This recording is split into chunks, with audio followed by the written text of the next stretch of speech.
Hello, my name is Harry Tumwatco. With us, we have Congressman Jose Piping Cojanco. We're talking about the issues of history in the way we know it.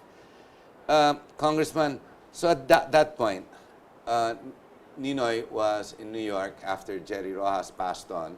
You came back, you tried to form or reorganize or to get the Liberal Party, which failed to announce Ninoy as the president of the party.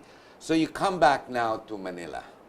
You're on your way back right before the assassination period. What was that like, very quickly? Well, actually, quite a long period Matagal din elapsed that where we were all trying to convince Ninoy not to come back. May inkling na po one of kayo, them you was knew already. one of them was from Gut feel. my gut feel. I said, it's such an advantage for you to be here in the States. We have a voice.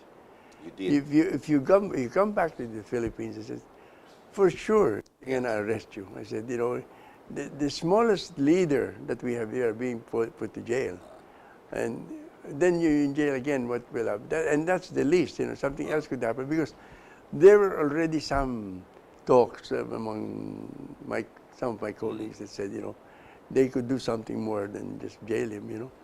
And That so, was the general perception, yeah. actually. Well, so my last chance to talk to him was by phone. I was in Sydney, Australia. I called him by phone. I said, no, please lang, don't come back. You stay there for a while until we can start really putting things together. If we lose you as a leader, then everything breaks up. He says, I really have to go back. He says, I think if I don't go back, we will have a revolution in our country. And, We were close to it. Yeah, and he says, I have a plan. I've already talked to the MNLFs, and I've already talked to the NPAs, and it's a plan which I am sure if I offer it to Marcos, he will accept. There's no way that he will refuse my plan. And Did you agree to that plan?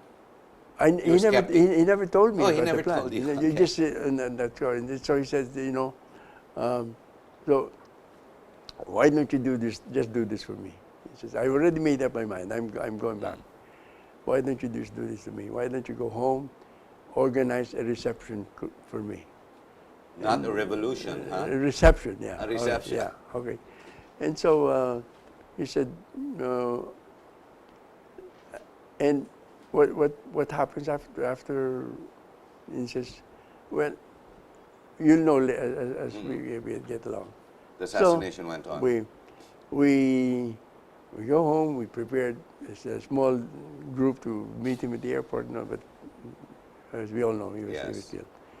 Now the people with him told that traveled, from all the way from the States. They didn't go directly to Taiwan. They visited other places, and he said that they said that there was a very happy trip for them. They had a lot of fun. They were small, joking and smiling until the last night.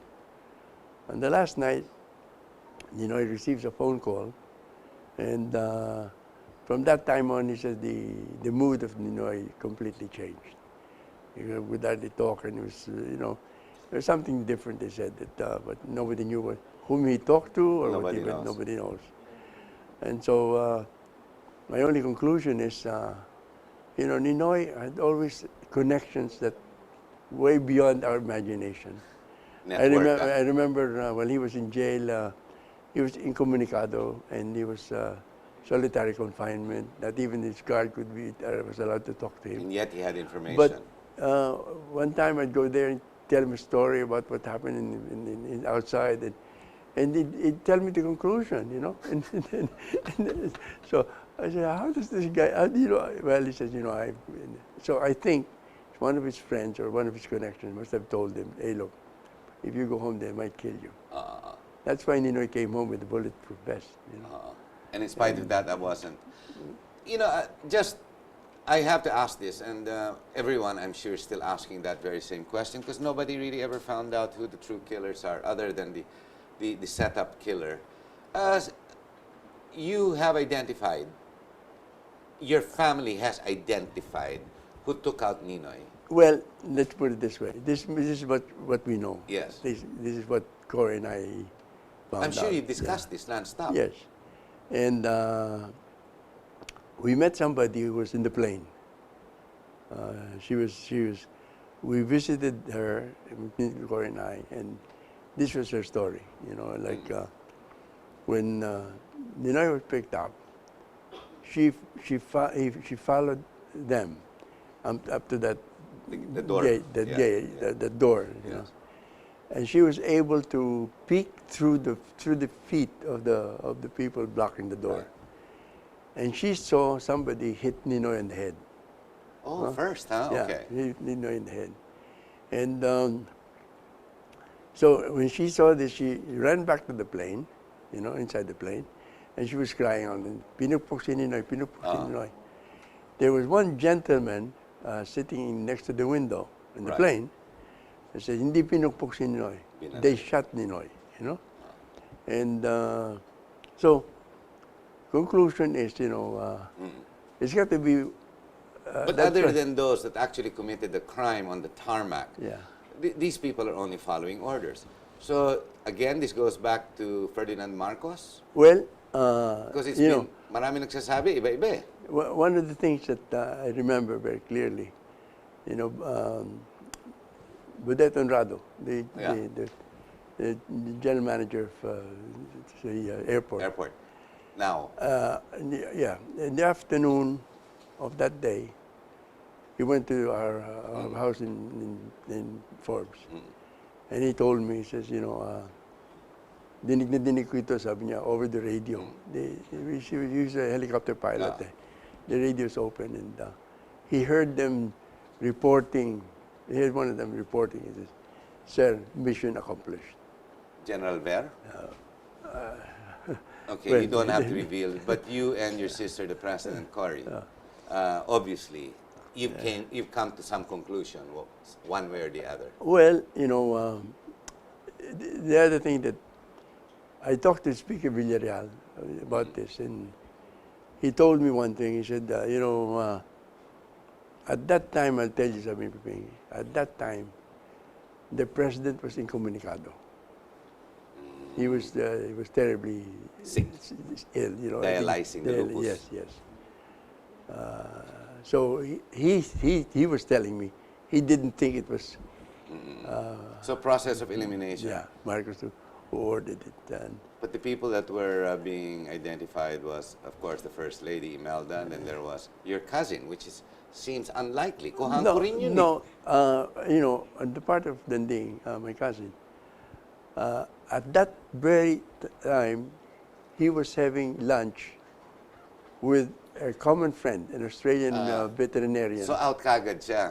A veterinarian. And when somebody approached Ninoy, I mean the Danding, and told him about the assassination,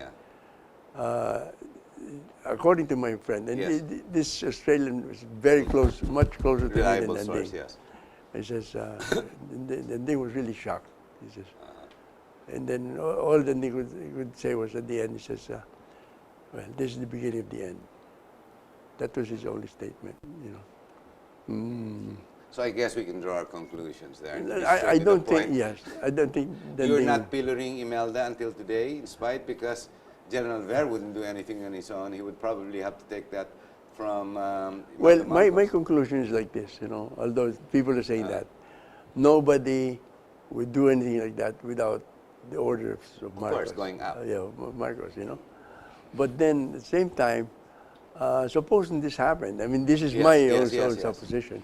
Supposing this happened, that Marcos was so ill and so feeling so bad, and somebody comes over to him and says, Mr. President, Ninoy is coming. Miscommunication, hindi naintindihan. Mr. President, Ninoy is coming.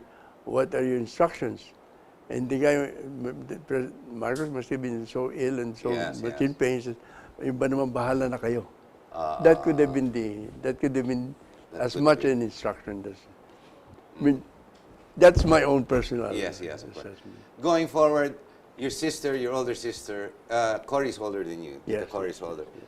She is now in government. You are now back in your position. You are now a congressman once again. You formed your own group, the Laban.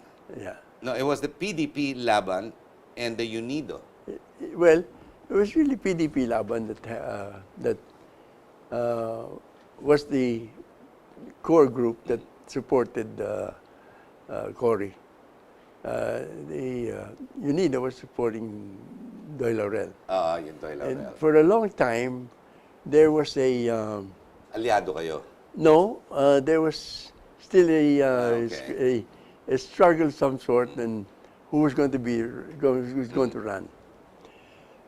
And then finally, our negotiations broke down between the UNIDO and ourselves. I was with Lupita Kushiwara. Kashiwara, and we were. That's your sister too. Huh? My sister. Lupita's your sister. Yeah, and also I am with the UNIDO group, and we broke off. Yes. We couldn't reach any conclusion. So I called up Pipin Laurel, Macario, Macario Laurel. because Macario was my classmate Yes. and very close friend. So I told him, alam mo, Sukayo, sabi ko, you know what will happen here if we both run? We will definitely lose. Definitely. So Tama yun. history will Judge you that way. will come out like this. Because of the selfishness of the Cojuangco, Aquino, and Laurel family, Ayan. they to continue, they said. So I said, I don't know. This is my own assessment. Even if Cory withdraws in favor of Doy, we don't have the machinery and the organization to pass on to you. So it doesn't make any sense. But you have the organization that if you give way, We can work together. and Yes. your group helping Cory's mass support, we could have a chance. So he says, well, let me think this over. And so we called each other a few times, and he says, at one point he says, things are looking positive. He says, until one afternoon he says, sige, ito kayo, okay na. Okay na. I'm meeting my father, the Speaker, Laurel. Baka meron pa makasingit, no? Sigurado na yun. So that's how it got mended. So that evening, upon the return of Speaker Laurel, we met in the Maur Aquino's residence, and it was myself, Ms. Aquino, and Cory, and we met with Ambassador Laurel, Doy, and Speaker Laurel. The meeting lasted exactly maybe 15 minutes. We came here to tell you we are withdrawing in the favor of Cory. And Ganun pala nangyari nun. sabi ni Cory, and what are the conditions? No conditions. No conditions. We just agreed to join forces with you. And then only in the end, I think it was Doy's idea that told the speaker, sabi ni speaker again, sabi, Cory, can you run as an UNIDO? And at that time, Cory had no party anyway. So Cory looks at me and says, sure. I said, go ahead. So that's why Cory was elected as an UNIDO. Moving forward, today we have an issue. Your nephew sits as the president. I'm not going to ask about the interrelationships with that. I'd like to ask about the Liberal Party. How would you assess the Liberal Party today?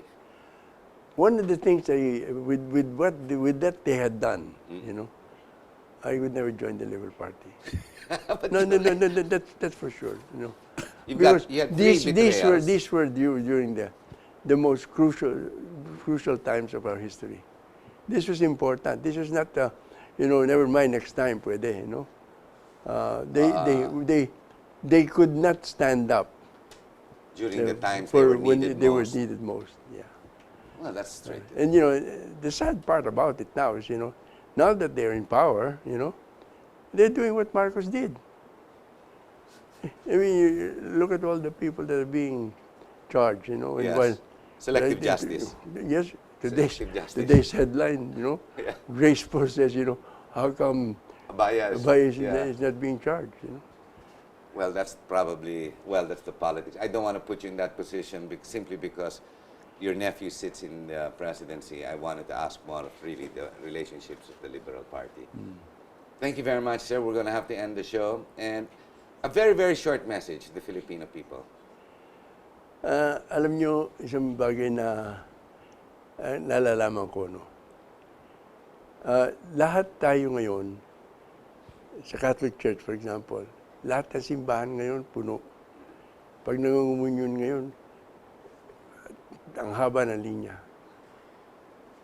Bukod doon, napupuna ko, ang dami ngayong mga religion na may dating daan, may sibuloy, Born again. mayroong born again, at lahat yan, no?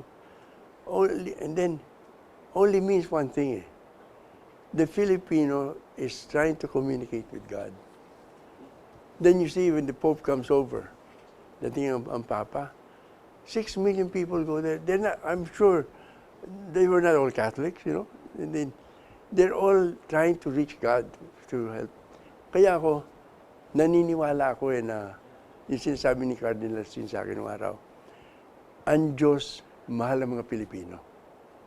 You know? So, alam ko marami tayong kalamidad na hinaharap, ano, pero I think if we continue praying, I'm almost sure na darating din yung ating hangarin. Pero hindi maaari na parati na lamang tayong na bali, makakaraos din.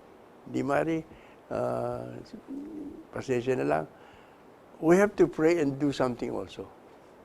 You know, if we want really, I think that is all what God is waiting for. Na kumilos tayo, pag kumilos tayo, sigurado susuportahan tayo. That is my Thank you very much, Congressman. Ladies and gentlemen, we hope you've understood and appreciated our program, the purpose of which was to try and straighten out facts based on what we think we know to be about political parties and how developments in the past turn into what we know them to be. It's a short 1-hour program.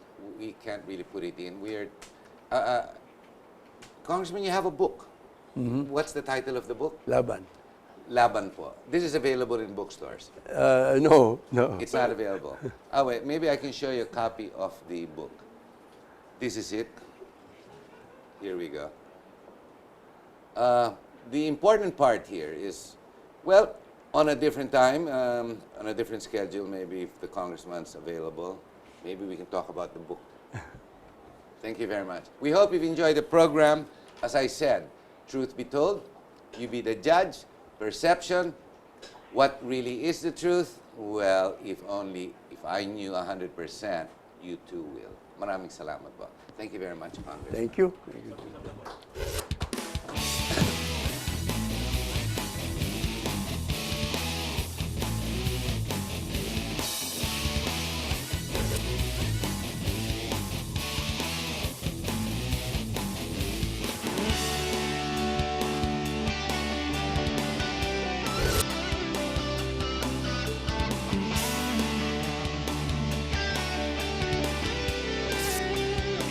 You are what you watch.